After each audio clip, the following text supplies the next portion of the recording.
بسم اللہ الرحمن الرحیم۔ السلام علیکم۔ بخشش کے اسباب کا پارٹ 2 لے کر آپ کی خدمت میں حاضر ہیں۔ اگر آپ نے پارٹ 1 نہیں دیکھا تو اس کا لنک ڈسکرپشن میں اور آئی بٹن میں ہے، آپ جا کر وہ بھی دیکھ سکتے ہیں۔ معزز سامعین، نیکی بظاہر چھوٹی ہو یا بڑی، اللہ پاک کی رضا کے لیے مغفرت کی امید کے ساتھ ممکن ہو تو اسے کر ہی لینا چاہیے۔ معزز سامعین، آج 5 فرامین مصطفیٰ صلی اللہ علیہ وآلہ وسلم آپ کی خدمت میں پیش کرنے کی جسارت کر رہا ہوں۔ اسے سنیے اور اس پر عمل کیجئے تاکہ اللہ کی رحمت آپ کی طرف متوجہ ہو سکے۔ نمبر 1، دعائے درہم الکیس۔ جو شخص رات میں نیند سے جاگے تو کہے لا الہ الا اللہ وحدہ لا شریک لہ لہ الملک ولہ الحمد وہو علی کل شیء قدیر، الحمدللہ وسبحان اللہ ولا الہ الا اللہ واللہ اکبر ولا حول ولا قوۃ الا باللہ۔ پھر عرض کرے اللہم اغفر لی، اے اللہ مجھے بخش دے، یا کوئی دوسری دعا کرے تو اس کی دعا قبول کی جائے گی۔ پھر اگر وضو کرے اور نماز پڑھے تو اس کی نماز قبول کی جائے گی، یعنی خاص طور پر بخشش کی دعا کرے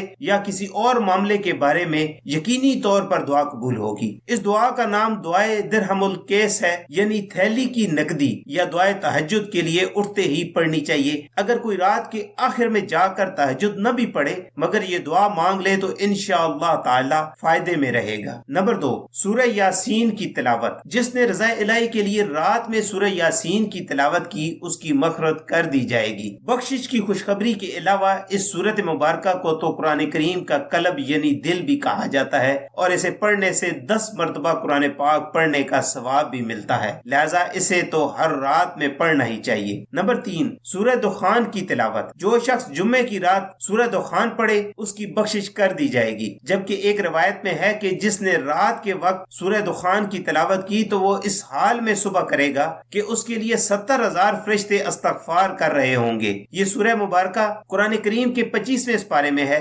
روزانہ ورنہ کم از کم ہر جمعرات کو تو اسے پڑھنے کی نیت فرما لیجئے۔ نمبر 4، سورہ ملک کی تلاوت۔ قرآن پاک میں 30 آیتوں کی ایک سورت ہے، وہ اپنی تلاوت کرنے والے کی شفاعت کرے گی یہاں تک کہ اسے بخش دیا جائے گا۔ تبارک الذی بیدہ الملک یعنی سورہ ملک ہے۔ کوشش کر کے روزانہ کم از کم ایک مرتبہ تو اس سورہ مبارکہ کو پڑھ ہی لیا کریں۔ نمبر 5، کلمہ طیبہ کا ورد۔ اللہ پاک کے عرش کے سامنے نور کا ایک ستون ہے۔ جب کوئی بندہ لا الہ الا اللہ کہتا ہے تو وہ ستون ہلنے لگتا ہے۔ اللہ پاک اس سے فرماتا ہے ٹھہر جا۔ وہ عرض کرتا ہے میں کیسے ٹھہر جاؤں حالانکہ تو نے یہ کلمہ کہنے والے کی بخشش نہیں فرمائی؟ تو اللہ پاک ارشاد فرماتا ہے میں نے اسے بخش دیا، تو اس وقت وہ ستون ٹھہر جاتا ہے۔ وقتاً فوقتاً کلمہ طیبہ کو اپنی زبان پر جاری رکھیے، انشاءاللہ حدیث مبارکہ میں بیان کی گئی برکت کے ساتھ ساتھ دنیا اور آخرت کے مزید بے شمار برکتیں نصیب ہوں گی۔ اللہ پاک ہمیں نیک اعمال کرنے اور برے اعمال سے بچنے کی توفیق عطا فرمائے۔ آج کی ویڈیو آپ کو پسند آئی ہے تو اس کو لائک کریں اور دوسروں کے ساتھ شیئر کریں، اور ایسی ویڈیوز کے لیے ہمارے چینل کو سبسکرائب کریں۔ ملتے ہیں نیکسٹ ویڈیو میں، تب تک کے لیے اپنا اور اپنے ارد گرد کے لوگوں کا بہت سارا خیال رکھیں۔